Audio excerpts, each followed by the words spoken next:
के संगठन को लेके आपने दोबारा से जो संगठन यानी कि सृजन संगठन को दोबारा से एक तैयारी करी जा रही है, क्या कुछ इसका उद्देश्य है? संगठन सृजन अभियान निरंतर कंटिन्यू चल रहा है।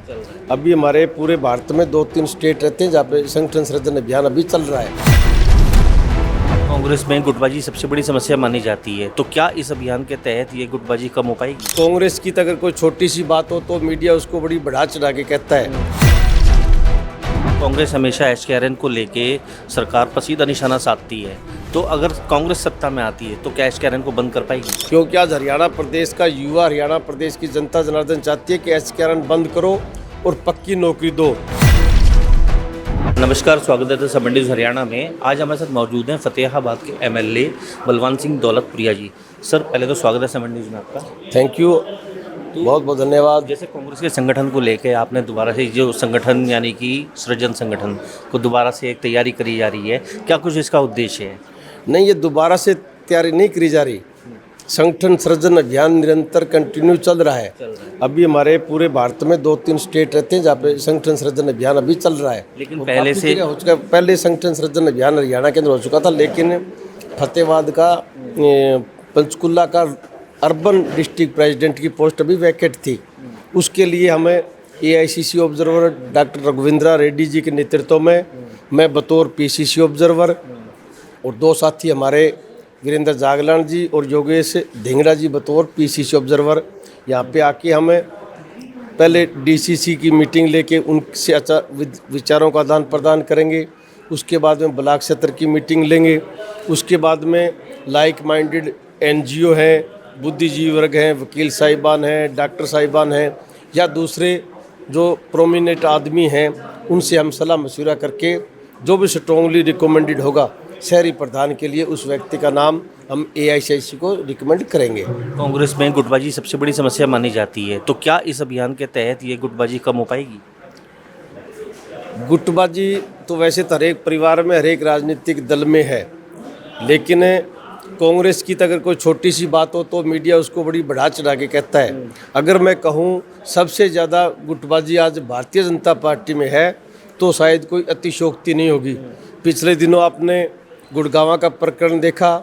इसी तरह से समय समय पे बीजेपी की गुटबाजी हमारे सामने आती है, लेकिन ये तो गोदी मीडिया है। आज जो उनके कहने के अनुसार चलता है उनके दिखाता नहीं।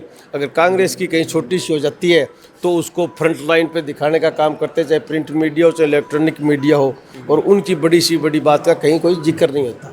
जैसे कांग्रेस हमेशा एसकेआरएन को लेके सरकार पर सीधा निशाना साधती है, तो अगर कांग्रेस सत्ता में आती है तो क्या एसकेआरएन को बंद कर पाएगी?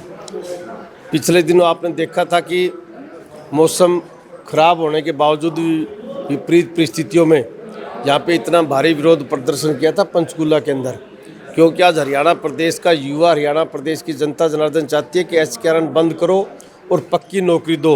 ये तो एक वैकल्पिक व्यवस्था थी। पहले हम इसको डीसी रेट बोलते थे। अगर पक्की भर्ती में थोड़ा टाइम लग रहा है तो डीसी रेट पे लगा के हम काम चलाते थे, लेकिन बीजेपी ने तो इस वैकल्पिक व्यवस्था को परमानेंट व्यवस्था बनाने का काम कर दिया। 20,000 में 15,000 में बच्चों का शोषण कर रहे हैं। हमारी सीधी मांग है सरकार से कि एसकेआरएन बंद करें। जो भी आपने एसकेआरएन के माध्यम से जॉब दी है उनको परमानेंट भर्ती के तहत उनको सुविधा दें और आगे से पक्की भर्ती शुरू करें ताकि हमारे बच्चों का शोषण ना हो।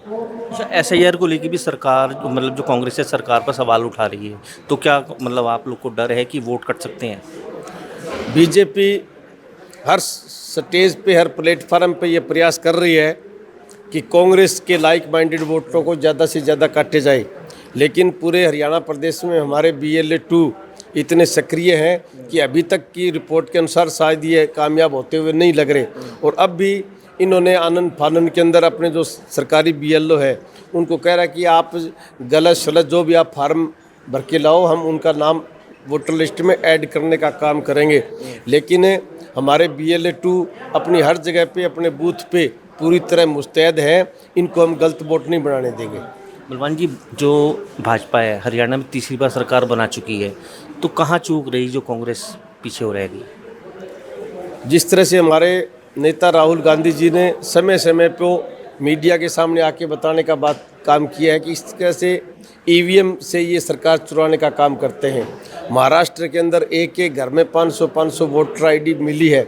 उस सबसे प्रतीत होता है कि ये लोगों ने किस तरह से फर्जीवाड़ा करके अपने वोटों को चुरा के इन्होंने सरकार बनाने का काम किया है। ये आज की जो सरकार है हरियाणा की, ये चोरी की सरकार है। हरियाणा प्रदेश की जनता जनार्दन की जनादेश की सरकार नहीं है। एक सवाल आखिरी है मेरा आपसे कि कांग्रेस हर बार संगठन मजबूत करने की बात करती है।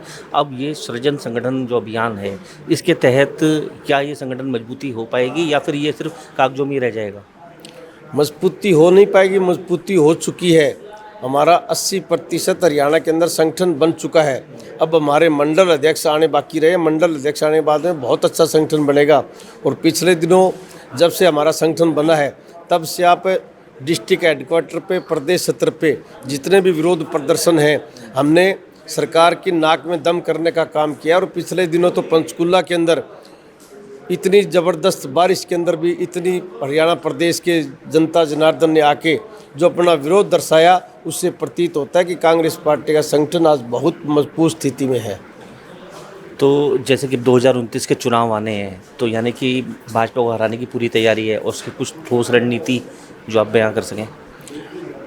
आज जनता जनार्दन ने भाजपा को तड़ी पार करने का पूरी तरह मन बना चुकी है और जनता जनार्दन 2029 का बेसब्री से इंतज़ार कर रही है। और जब भी विधानसभा के और लोकसभा के चुनाव आएंगे, इन बीजेपी वालों की जमानत की राशि भी डिपॉजिट करने की हरियाणा प्रदेश की जनता काम करेगी। शुक्रिया खास बातचीत के लिए। तो बलवंत सिंह दौलतप्रियानी जी ने अपने विचार साझा कर दिए और 2029 की क्या कुछ तैयारियां हैं वो भी हमें विस्तार से बता दिया। बने रही ऐसी खबरों के लिए द समर न्यूज़ हरियाणा के साथ।